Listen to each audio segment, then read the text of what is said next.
Avec ça, tu seras tranquille. Bah, je peux te dire que quand tu fais ça déjà sur un ferme-porte, mais qu'en l'occurrence, aujourd'hui, on est sur un ferme-portail, eh bien, je peux te dire que là, c'est le top du top. Voilà, j'ai terminé l'installation. Je t'explique le ferme-porte qui était existant. Je te le ferai voir en vidéo après. C'était un ferme-porte d'intérieur et vraiment bas de gamme. L'intérêt de prendre un ferme-portail, en plus là, on est sur le modèle Losinox, c'est vraiment le modèle le plus haut de gamme. Et justement, le petit essai que je viens de te faire voir juste ici, ça prouve qu'il est vraiment puissant. Et on joue pas sur la vitesse, on joue sur la puissance. Alors, regarde, tu vois, il vient tout en douceur. Et on regarde. Voilà, ça ferme, ça claque pas, c'est tout ce qu'on demande. J'imagine que tu vas me dire, bah ouais, mais je t'explique. Un des propriétaires qui est juste là, qui est venu me voir et qui m'a remercié parce qu'il n'arrêtait pas de régler l'ancien ferme-porte parce que c'était un ferme-porte d'intérieur et qu'il n'arrêtait pas de se dérégler. Et du coup, il y a eu maintes et maintes interventions. Et là, aujourd'hui, avec la solution que j'ai proposée, bah, je sais que c'est une solution qui sera pérenne dans le temps. Et du coup, plus de problème. Et je te fais voir la petite serrure ND10 de Metellux qui est réglable et qui est juste aussi un super produit. La mission du jour, on va remplacer ceci.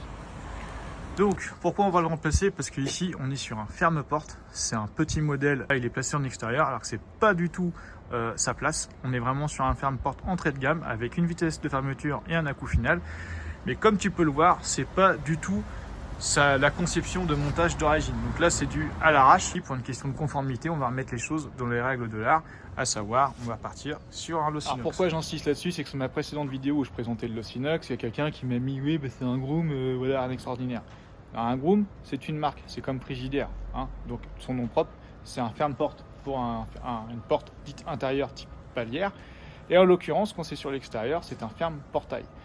Cette petite précision, c'est parce que sur les portails, on est sur une conception de pose qui diffère d'une porte traditionnelle, à savoir que tu vas mettre au-dessus, etc.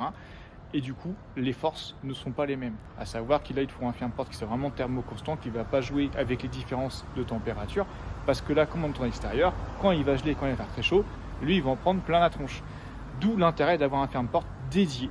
Et donc là, en l'occurrence, on ne met pas un ferme-porte, on met un ferme-portail. Et le Losinox, comme j'ai dit, c'est vraiment lui le patron, c'est vraiment le meilleur produit.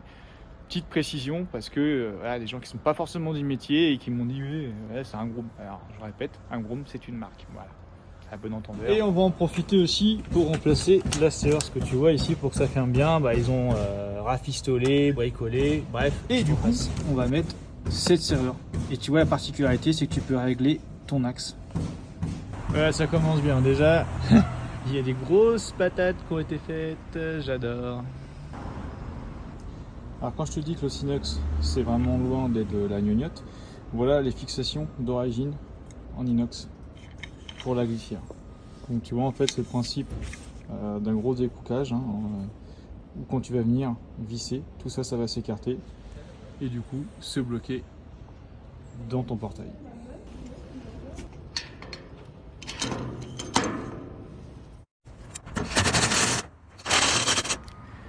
Bon, je reviens sur ma fameuse serrure ND10. Comme tu peux voir, on n'est pas du tout centré. Eh bien, regarde, grâce au réglage de la vis, eh bien, patatras.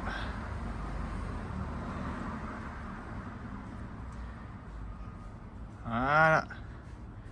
T'as vu? Maintenant, hop, eh bien, on est bien en face.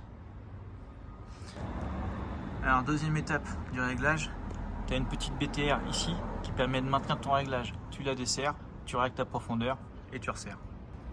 Voilà, donc une fois que tu as desserré, tu prends ton tournevis.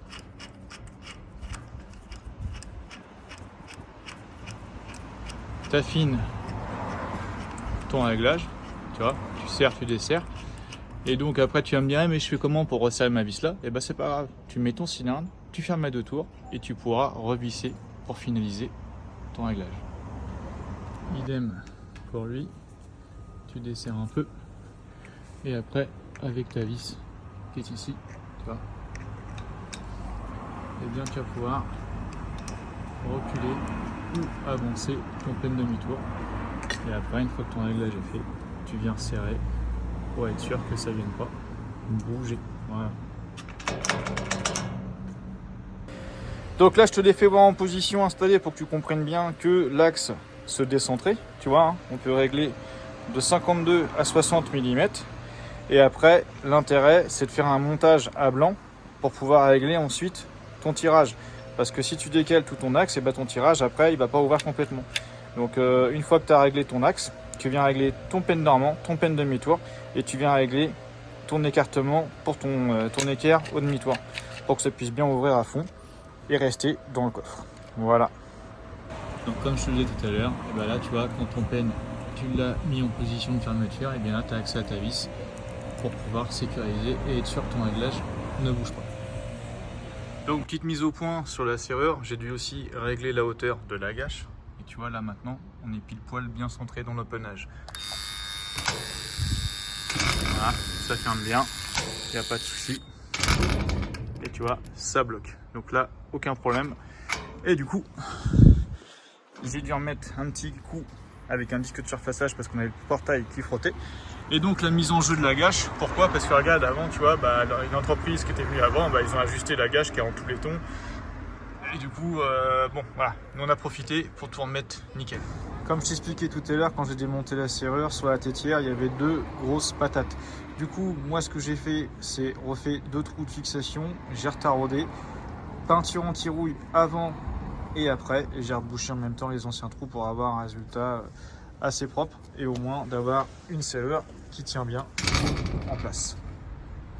Et après, rien ne t'empêche de fermer à double tour et ton équerre en demi-tour. Voilà. Alors je répète pour ton information, ferme portail et concession une porte intérieure, un ferme porte comme son nom l'indique et pas un gros mettons une marque. Voilà. Allez, je te dis à plus. Si tu as des questions, n'hésite pas en commentaire comme d'hab, je réponds. Allez, je te dis à plus. Ciao.